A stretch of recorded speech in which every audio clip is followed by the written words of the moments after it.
அப்போது நாங்கள் என்ன செய்ய வேண்டும் என்று கூட்டத்திடம் அவரிடம் கேட்டனர். அதற்கு அவர் மறுமொழியாக, 2 அங்கிகளை உடையவர் இல்லாதவரோடு பகிர்ந்து கொள்ளணும், உணவை உடையவர் அவ்வாறே செய்யணும் என்றார். வரும்போது திருவிழு பெற வந்து முதலில் நாம் என்ன செய்ய வேண்டும் என்று அவரிடம் கேட்டனர். அவர், உங்களுக்கு குறிக்கப்பட்ட தொகைக்கு அதிகமாக எதையும் தராதீர்கள் என்றார். படையினரும் அவரை நோக்கி, நாம் என்ன செய்வீர்கள் என்று கேட்டனர். அவர், நீங்கள் எவரையும் வற்புறுத்தி பணம் பறிக்காதீர்கள், யாரையும் பொய்க்கும் சுமத்தாதீர்கள், உங்கள் ஊழியத்தை போதும் என்று என்றார்.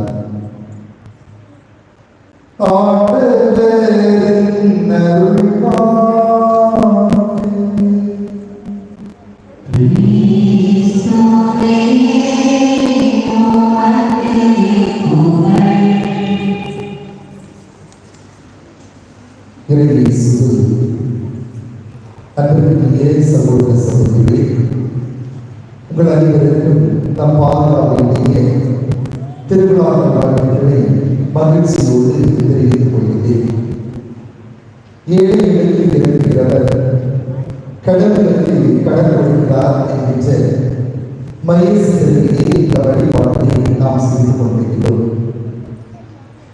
ஒரு அரசவையிலே சிறையில் பல கைதிகள் காணப்பட்டார்கள்.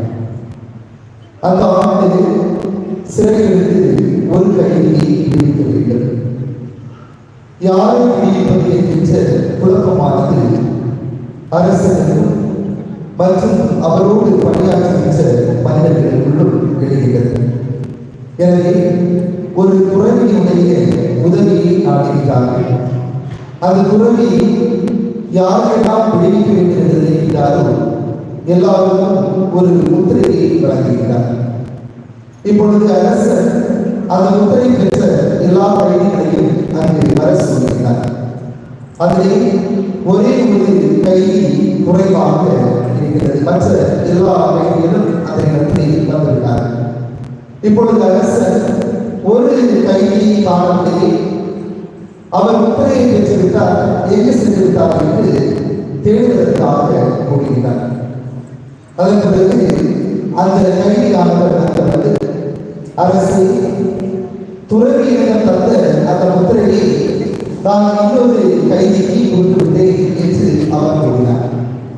அப்பொழுது அந்த கைதியிடம், ஏன் இன்னொரு கைதிக்கு நீங்கள் இந்த முத்திரையை கொடுத்து விட்டீர்கள் என்று அவர் கேட்கிற பொழுது அவர் கூறிய பதில் என்னவென்றால், அந்த கைதிக்கு பிள்ளைகள் இருக்கிறார்கள், அந்த பிள்ளைகளை படிக்க வைக்க வேண்டும், அந்த பிள்ளைகளை கரை சேர்க்க வேண்டும், அந்த குடும்பமானது இன்னும் பின்தங்கிய குடும்பம். ஆகவே இவர் அந்த குடும்பத்துக்குள் சென்றால் அந்த குடும்பத்தை வளர்க்க முடியும்.